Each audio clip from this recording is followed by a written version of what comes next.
Thank you for joining us. Please like and subscribe on YouTube. Follow us on Facebook and Instagram. And for more information about this show and the rest of Chor Leoni's season, visit chorleoni.org and subscribe to our newsletter, The E-Roar.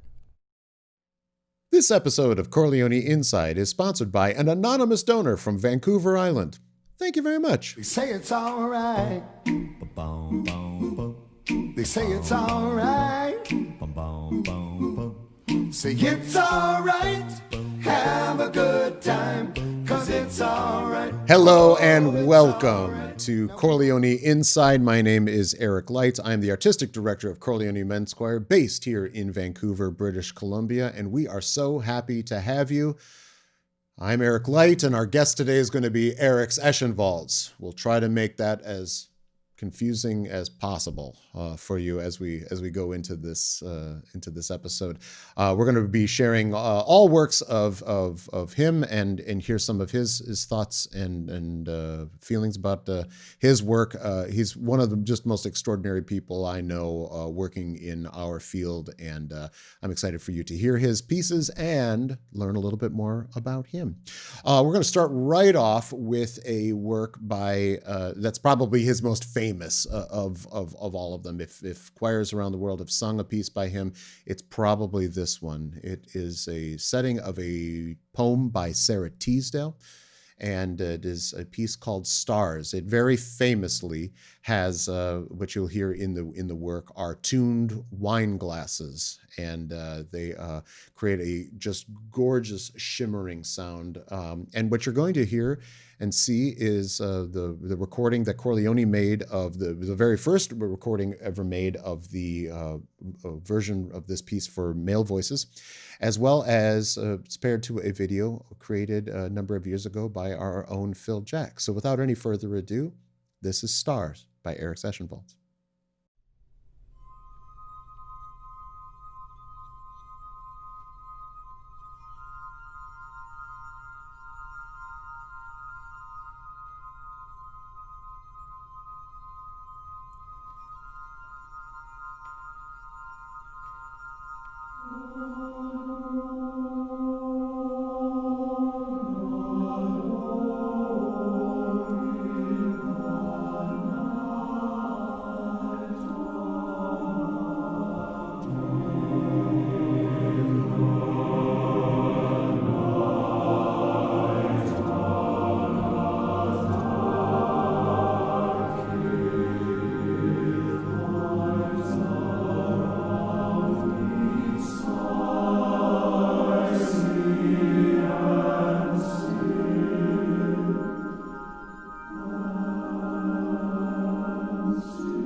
That was Stars by Latvian composer Ēriks Ešenvalds, who is my guest, and I'll bring him on now. Hello, Eriks. How are you? Hello. I'm fine. I would say Friday night, peaceful. Got it. Thank you for being here. Stars, if anybody had a choral hit at any time, Stars would be it for you, and it's been sung the world over by everyone. Share with us what's something about this piece that nobody knows. What have you not told somebody somewhere? Even just make something up. I don't care.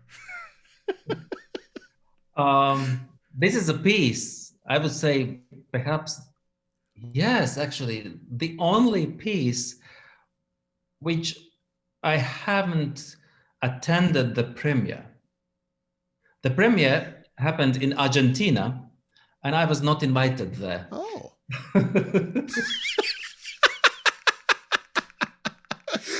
That's odd. I mean, considering the life that this work has had. And who did the premiere? That was Salt Lake vocal artists and conductor Brady Ulrich who commissioned that work. Mm-hmm. But he, when we met months later, he told me how stressful was the premiere, because the water-tuned glasses were left in the room, and the choir disappeared to prepare for the concert.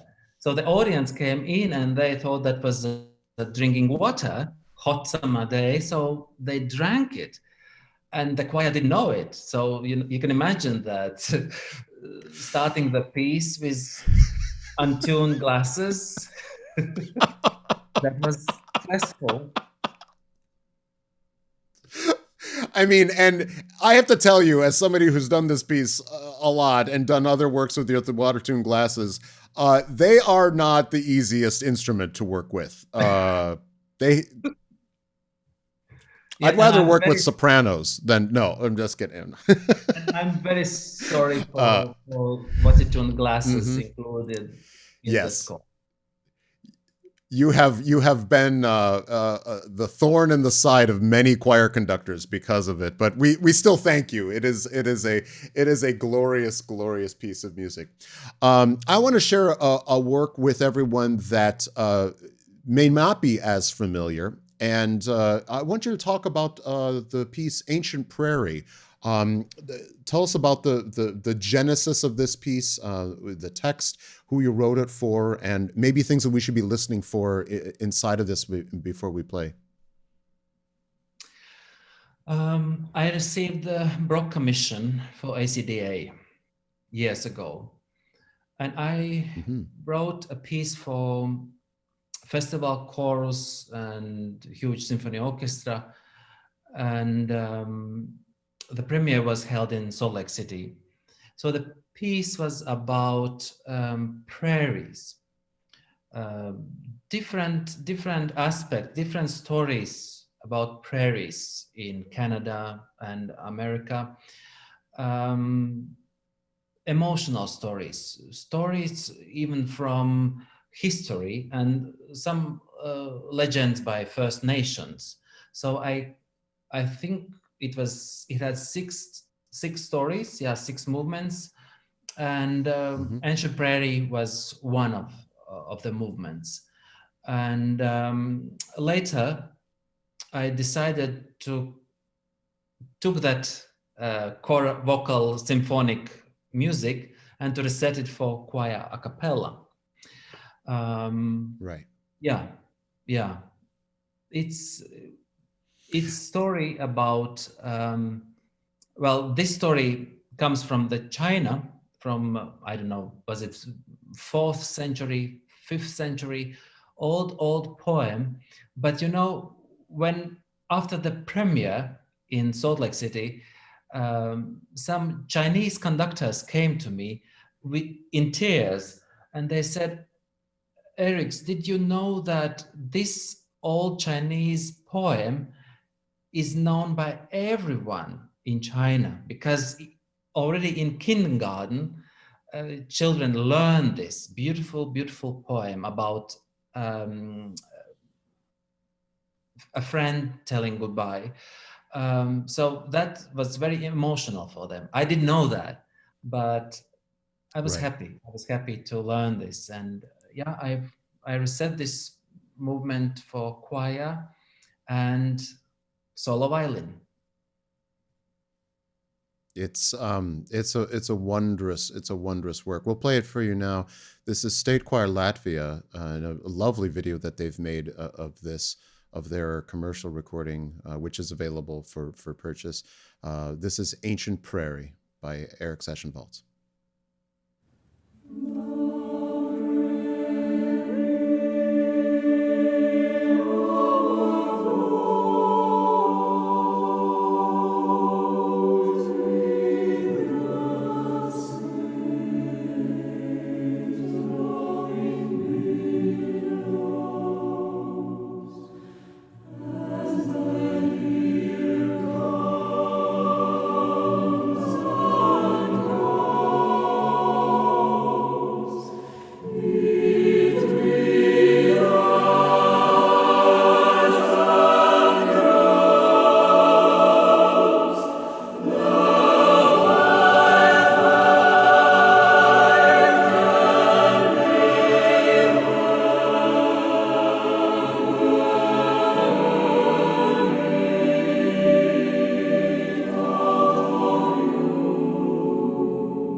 That was Ancient Prairie, music by Ēriks Ešenvalds, State Choir Latvia singing that. Oh, Eriks, that is just so beautiful. I love when you set solo instrument and choir. You always find such gorgeous colors and let everyone be their own voice in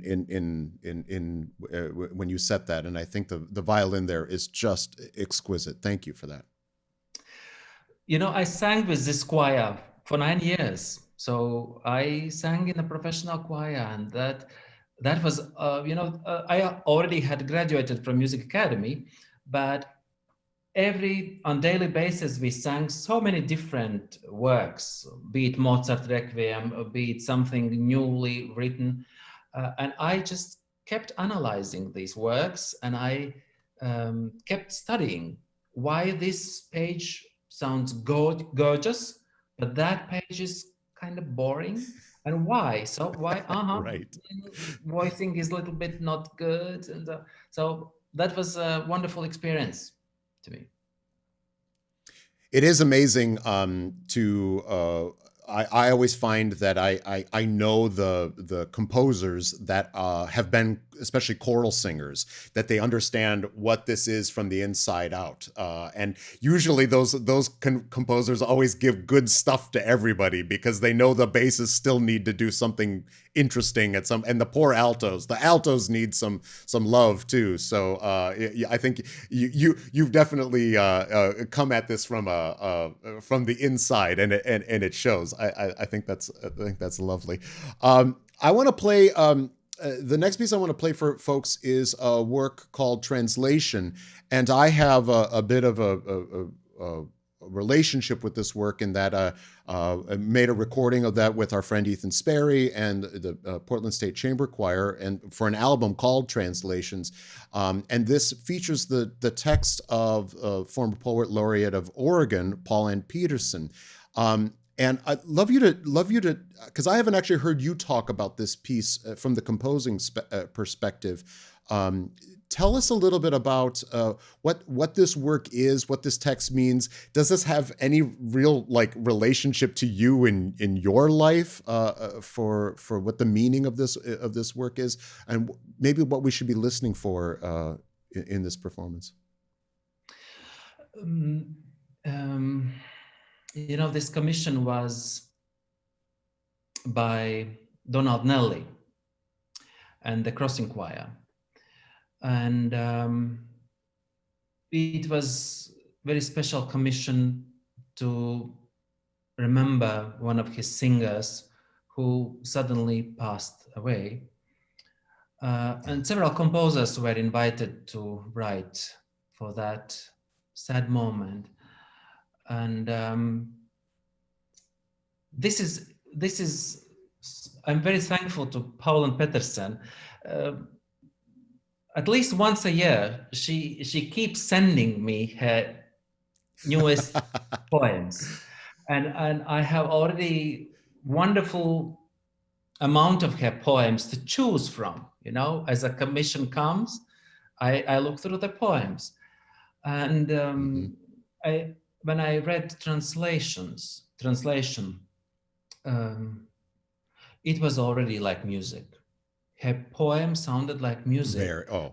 And I had a very humble feeling that the poem says it all. I don't need to explain it. Every single word, phrase, it's there. And I will just have my composer's coloring pencils, and I will humbly color Paulan's music. This was the feeling, yeah. Mm-hmm. And the song came. What is this text about for you? Tell us what this text is about, and does it have any special meaning for you? The writing, she says about the ink.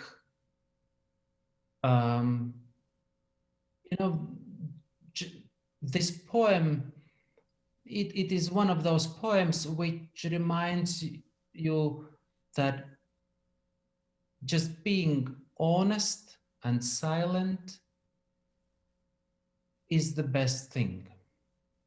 Just be yourself, be honest, listen to others, listen to nature, and you will find yourself in that atmosphere. Yeah. That's beautiful. I want people to experience this now. This is Donald Nally and the Crossing, singing work I just absolutely adore, text by poet Pauline Peterson, and this is translation.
That was translation, music by Ēriks Ešenvalds. Eriks, I've noticed in your work many times, in the work that I've commissioned from you and other things that I've seen of your work, that there are the words, and then they dissolve into oohs, ahs, ms, and that piece does that extraordinarily.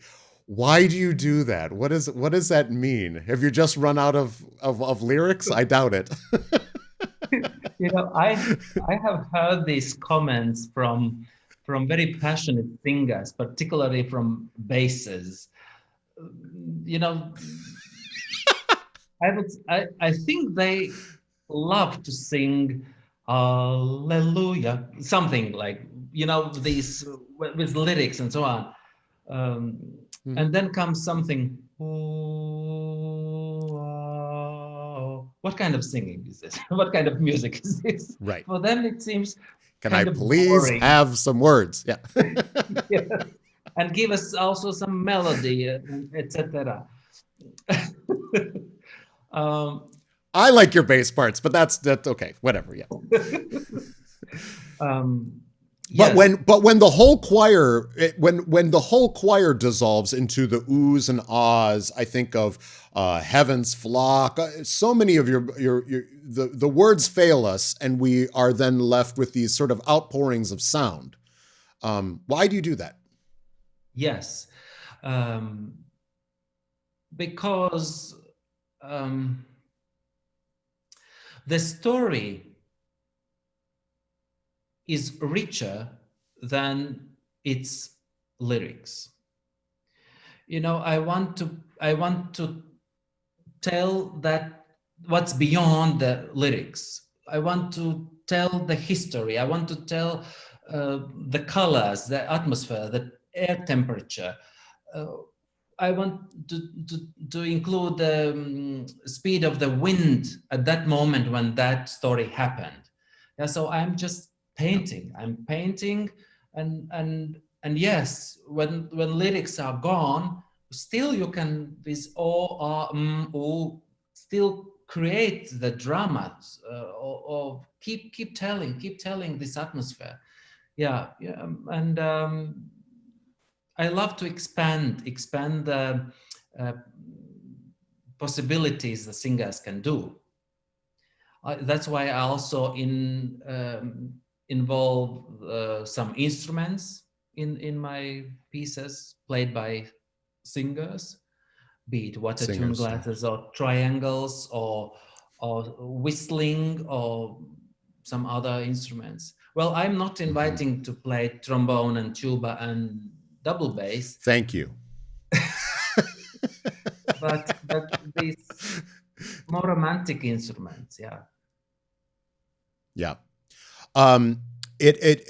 Would you agree? I've always felt that when you've moved to wordless music in your writing, that the emotion is actually higher. It's more than when we have the text. That is always. It's never been a throwaway for me. In fact, I always feel like it's we've moved beyond what we can say with words. Would you agree with that? Yes, I have a particular feeling at that moment. When I compose music with lyrics, that's where I feel myself like working. Yeah, I'm really working, physically working. I have to do this, and I try to do it as best as I can. And then when comes the vocalizing, then I feel trust it, let it go, let it do its job. Yeah, just allow the music do its job. Yeah, and I'm not breaking in it. Yeah, I just allow, and that's a moment when the singers really have to focus on their ensemble sound, how they will flow. And at that moment, only two techniques are important: rubato legato. Yeah, these two Italian magic words, rubato, legato. For sure. For sure. Well, talking about texts, I want to talk about the work that Chor Leoni commissioned from you. It was probably about, gosh, now 7 years ago that I approached you for a 3-movement work for us, and it was one of your first commissions for male choir, if I'm not mistaken, for TTBB choirs, one of the first anyway. And I know that you and I worked quite a bit back and forth.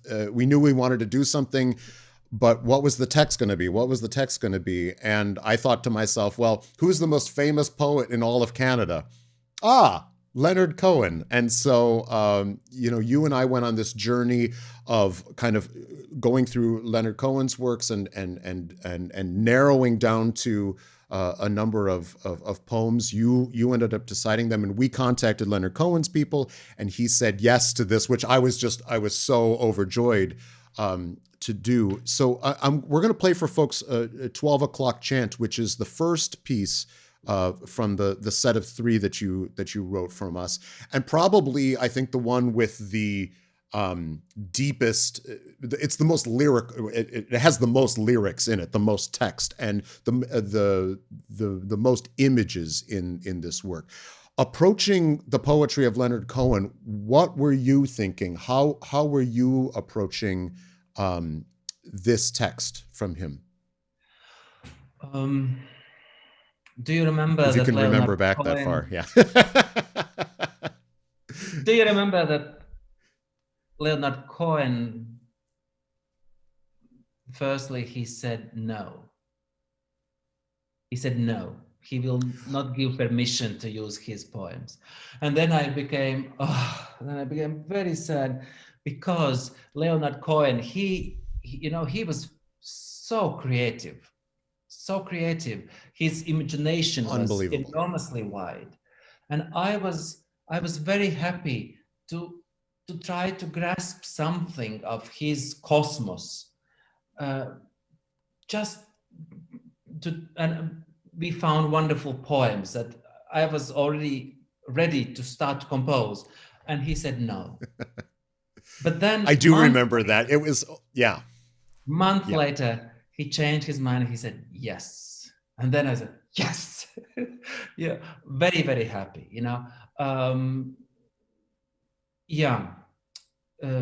his poems,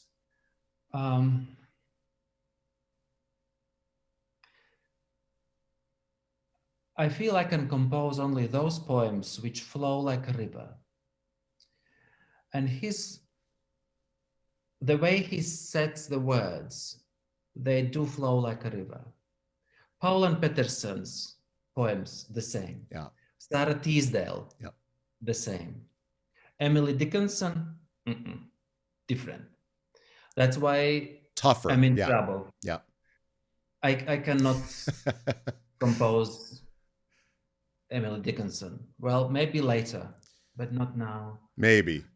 Yeah, okay. Yeah, the flow. I have a feeling that every poem, it is like a painting, and the poet starts to paint the story, and only when the last word has been said, the painting has been finished, and then the poet takes off the brush from the canvas. I have this feeling, this constant flow of the brush on the canvas, this constant flow of a river. And the river is not just the jumpy creek. No, the river has the depth. It's like the ship with this serious, how you call this?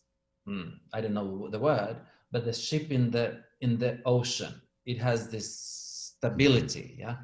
Yes. So the river, and Leonard Cohen, his poems flow like a river.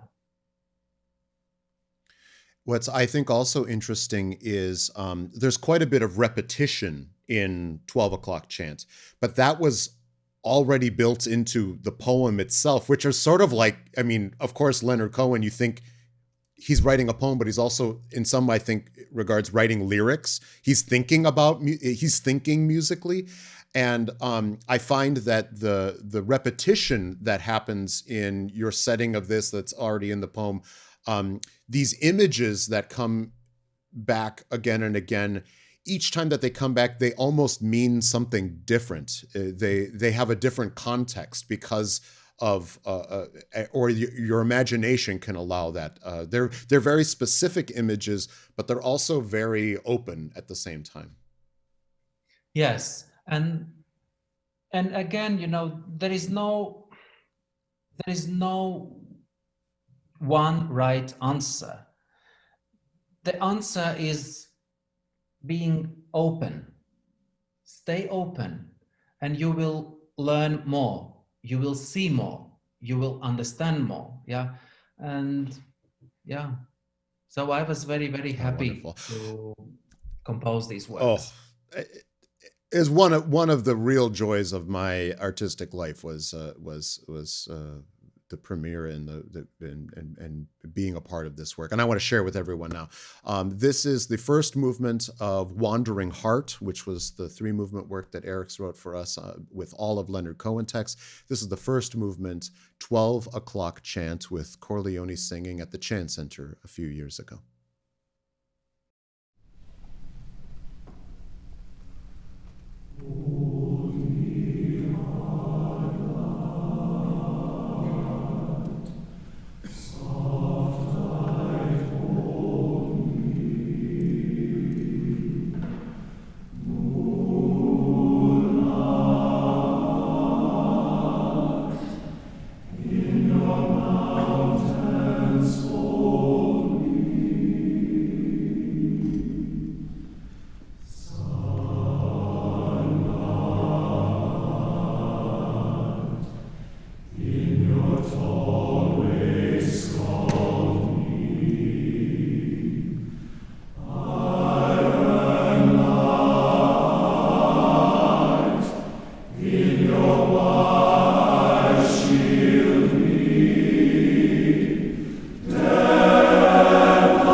That was 12 O'Clock Chant, words by Leonard Cohen, music by Ēriks Ešenvalds. I find that piece heartbreaking, and especially now, I think it talks about some of the injustices of the world, some of the inequalities of the world, and while it's not necessarily overtly political, I always feel, as I've come to that piece in the last year here, it's saying something different to me than even when we first performed it. So thank you for that. It's really, really gorgeous.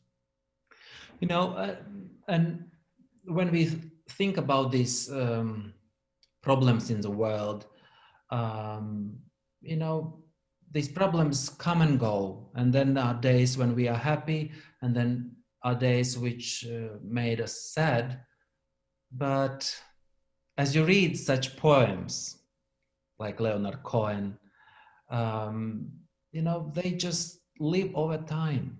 They just overlive these sad days, happy days.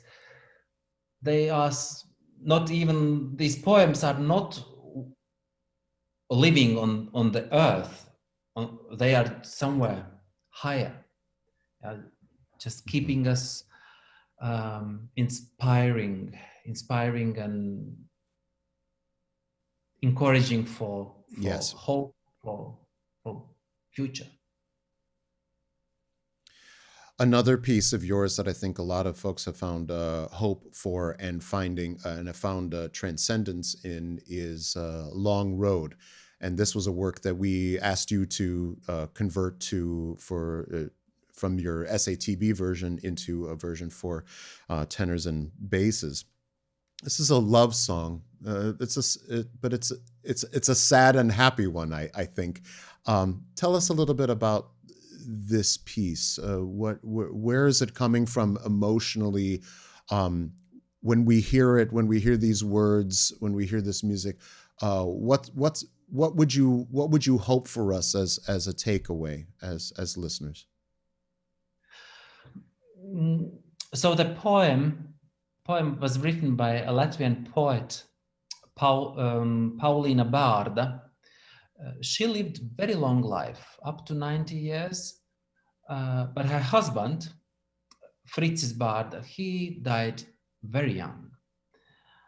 And Paulina, she didn't marry again, so she just stayed living alone. And then she wrote this poem, I love you day and night, but you are gone.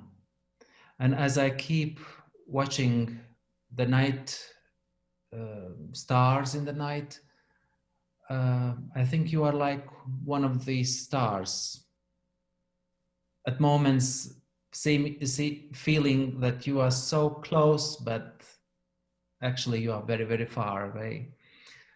Very personal and emotional poem. And as I started to compose the melody, I love you night and day as a star in the distant sky, it came pretty easy, pretty fast, yeah? Mm-hmm. And then that was it. Because the poem was very short. Only 8 lines. Only 8 lines. But I felt I need 4 more. And I took 4 lines from another Paulina's poem. So it's a combination of lyrics, but still not enough. 6-minute work, because that was commissioned for Riga Youth Choir, Kamar. Mm-hmm. And but I loved that poem, I loved that story, and I kept brainstorming. So what is the right answer for that song? What should I do? Because like all 12 lines were sang already in 2 minutes, and I still have 4 minutes left. And I somehow I just came to the idea, the night sky, the landscape of the night, of the starry night, and that poem was actually speaking about it. So, and that was a time to paint this starry night, this heaven.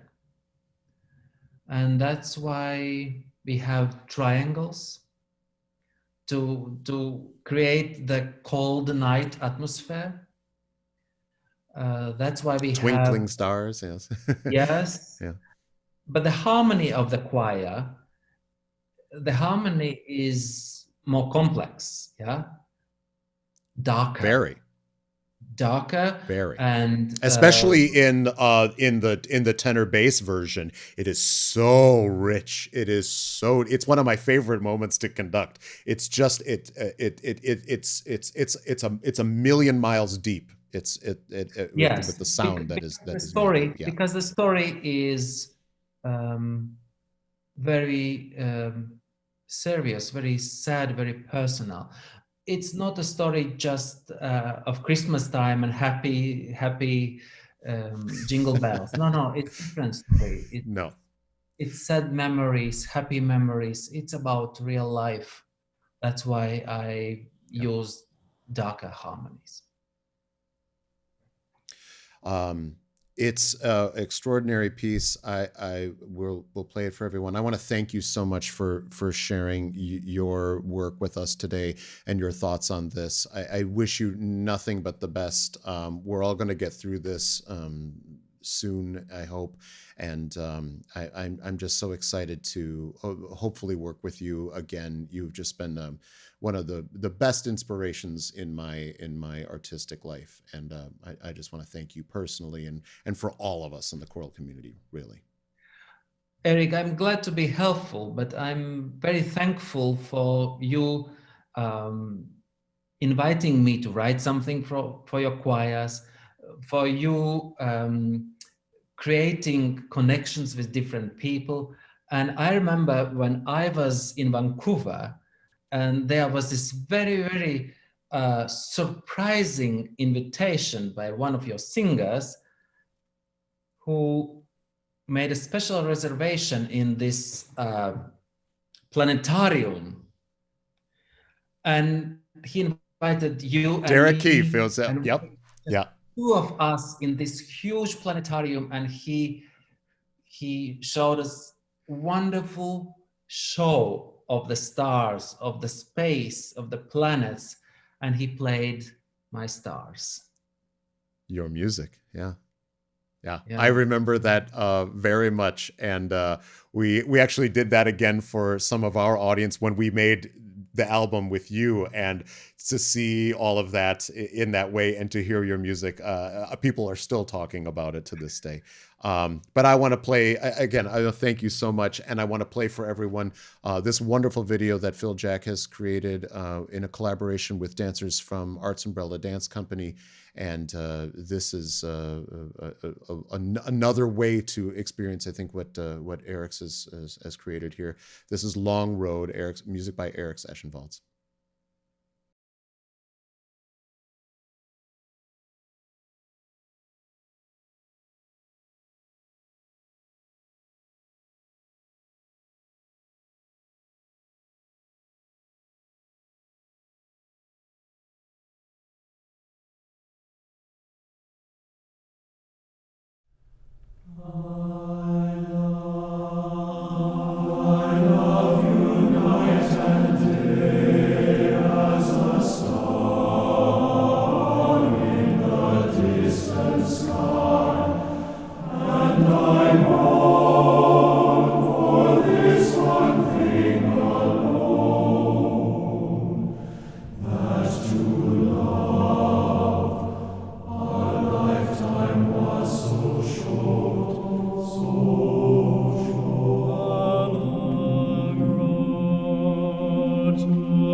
Which to me seems distant as a star,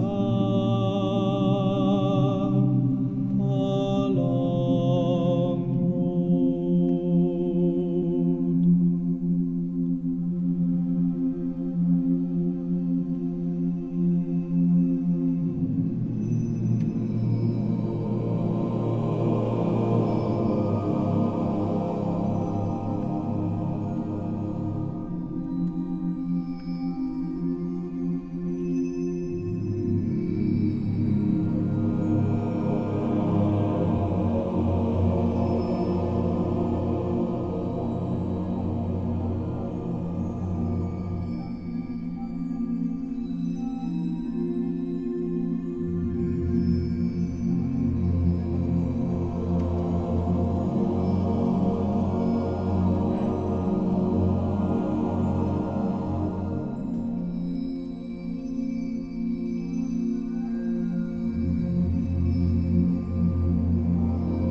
That was Long Road, music by Ēriks Ešenvalds, singing by Chor Leoni Men's Choir in a beautiful video put together by Phil Jack of dancers from Arts Umbrella, extraordinary organization here in Vancouver, doing so much for young artists and developing their talents.